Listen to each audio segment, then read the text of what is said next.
All right. What is going on, everyone? And welcome back to more Black Desert. So, today I wanted to talk about the cups that you use for accessories because I figured that most people either finish seasons and or are within the range of AP that you're thinking about upgrading into like your clouded or the yellow AP cup. So what I wanted to talk about was where to get them, how I got them, and which one I think is better for situations. So ultimately, at the end of the day, there are no right or wrong answers. You're gonna pick the ones that are suited more for your class and or what you do for the most part. So let's start with the basics. What are they? So you put them in your accessories and then it'll turn either blue or yellow. And what are they called? Let me show you. So I have one extra. They're like the cup of whatever, and they look like these. So you could look at all of them, but let me just show you. So the cup of arid moonlight, that one is the one that goes onto your necklace slot, and basically this one's the cheapest one, and there's a lot of them because people grind orcs, and there's just a lot of them. The lonely cloud is for your rings, and there's a blue and a yellow one, dwindling starlight. So personally, I like the whole HP and survivability, whereas the yellow one is more damage, and ultimately it's just crit damage versus the extra 125 HP.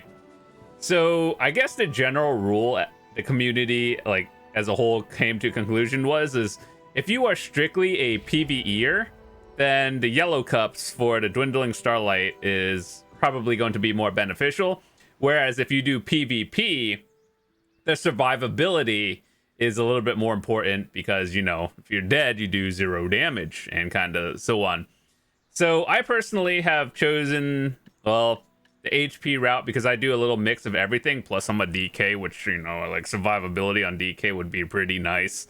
And overall, I find myself like the further you get into the game, and if you try out like the higher end spots, some of them kind of are dangerous. So like if it prevents you from getting one-shotted, that's good. I know the whole general rule is just don't get hit, but you know, if you try like higher end spots, that extra HP might be nice. And then we have the Lone Tide and Tragic Nightfall. This is the equivalent for your belt, I believe. So yeah, these are both for belt. The difference is the blue one gives DR, or damage reduction, and the red one gives 3 AP. So this one's a little bit different. Comparing it to crit damage versus HP, that one's a little bit tougher of a choice. Whereas 6 DR versus 3 AP, that one, you know, can go either way. Personally, once again, I like the survivability route. And then the Earth Sorrows are for your earrings. And this is probably going to be the one that is like more tedious for people, but there's only one of them, so you only have one option, so that's fine. So where do you go about getting all the shards, right? So you have to get 3 different ones: blue, yellow, and red. Show you what they look like and where you can get them. So as you guys know, the Furious Night Shards, if you read the tooltip, there's a lot of text, and basically you can craft different ones with different things, okay? So I have 700 red shards. That's because I grinded Elvia orcs quite a lot, actually. And then there's yellows, which are from the Bloody Monastery and the Bandits, I believe. And then the blue ones, which I don't have, which are from like the Swamp Fogans and Nagas. So if you were going for the red shards, which is the most common one, chances are you're going to be grinding in Elvia, the orc camp, which is very good, actually, because most people generally within the 270 to 290 AP range, you're going to be grinding at orc camp just because it's very decent XP and it's decent money. You get a lot of red shards just over time, so you just grind there and then reds are done. The harder parts are for the yellow and the blue ones because those are spots that require a little bit less AP, so it's like the lower end of the Elvia and Serendia spots. And so you make less money, which means people don't like grinding it as much. So what I personally have done is, let's show you on the Monster Zone info, I believe. Elvia. Yeah, let's look at these, because these actually show you that you can get where you can get each of the colored shards and everything. So personally, people said that Brigadi Den is like higher on the scale of how many drained night shards, which is the yellow one she'll be getting. And so if you're exclusively going for these, then I would say Brigadi Den is pretty solid. However, you aren't getting as much silver an hour for your grind there, and that I think is a trade-off for getting more like shards, which is, it's up to you whether you think that's worth it. Personally, what I have done is grinded the Bloody Monastery, because this one gives around like 10 an hour, or at least that's my experience grinding. But once again, I'm a DK, and if you're like a Wusa or Megu, you're probably getting like double what I'm getting. So that's one thing. So Bloody Monastery is pretty solid silver an hour. I actually have a video. It's like making like what, maybe close to 1 billion silver an hour there, just on average. So if you want more money with a mix of the yellow shards, go there. But if you want more shards but less money, Brigadi Den is also pretty solid. I never done Ultra Imps straight up. Castle Ruins is a 3-person grind spot, I believe. And to be honest, it's one of those things where even back in the day, I don't really think it gave that many shards to begin with. The money is okay, but once again, I think when it comes to group spots, the hardest part is getting the group together.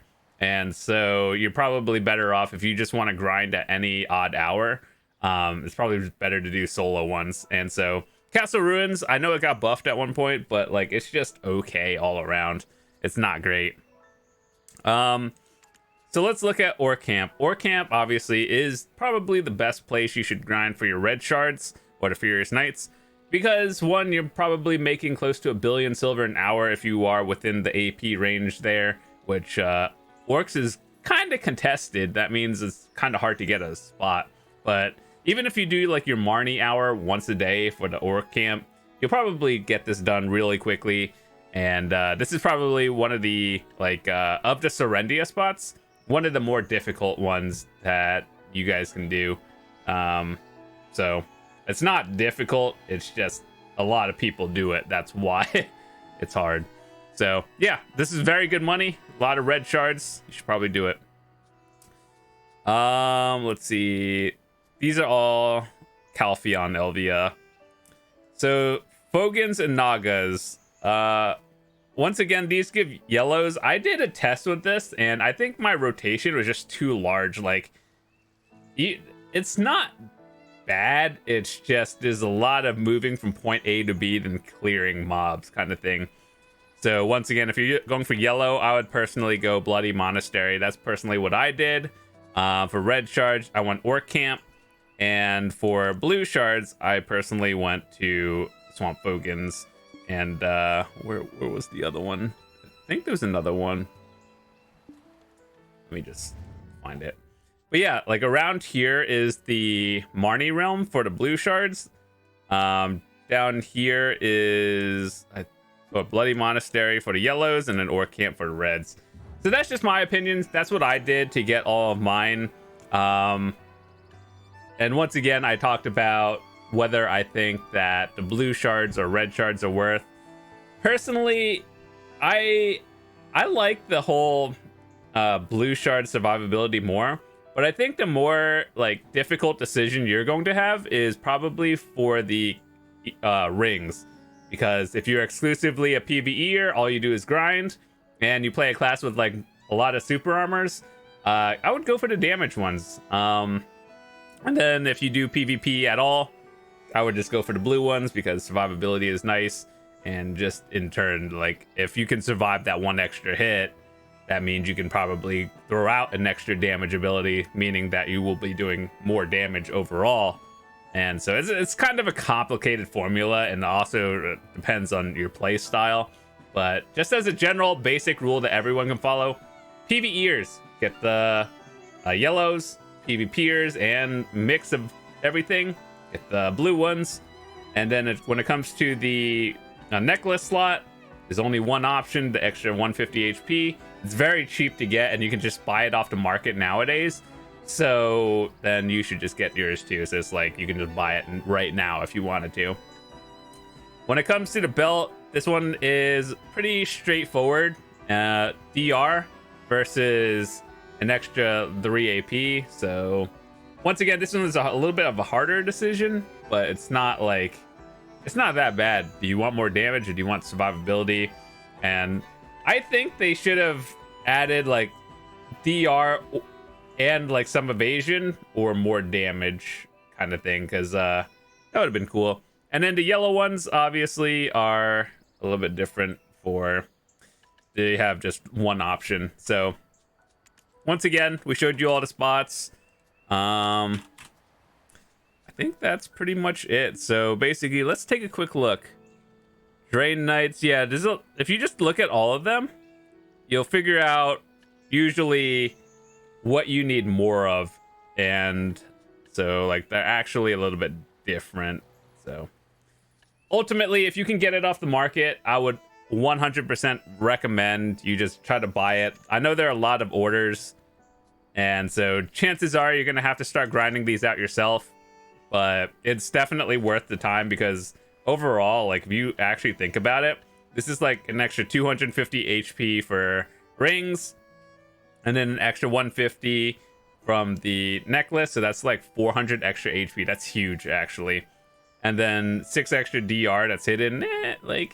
The belt part is less relevant, but if you are trying to meet your AP caps and everything, then definitely get the AP one. But once again, depends on you, where you're at in the game. And then just an extra 3 AP times 2 for ring or earrings.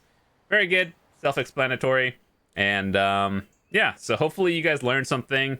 And if you have any questions on like, should I grind this spot, let me know. I'm happy to like guide you. I do have some videos of pretty much every spot, so you can find Oryx, Bloody Monastery, Nagas, Fogans, and everything relevant that I talked about today. I have like a grind video, and so you can watch my rotation. You can see it in the Marnie realm as well. And so just find out what you think you need. And if you are still confused and have no idea, if like more specifically what you should do, feel free to ask, join the Discord, all that good stuff, and happy to help you guys. So with that said, thank you guys so much for watching. I will see you tomorrow. If you are new to the channel, hit that subscribe button. I would love to see you come back. We're just kind of in the waiting room until the Land of the Morning Light new region comes out next week, and then we'll be going hard again on that. So yeah, hopefully you guys enjoyed. Thanks so much for watching. Peace.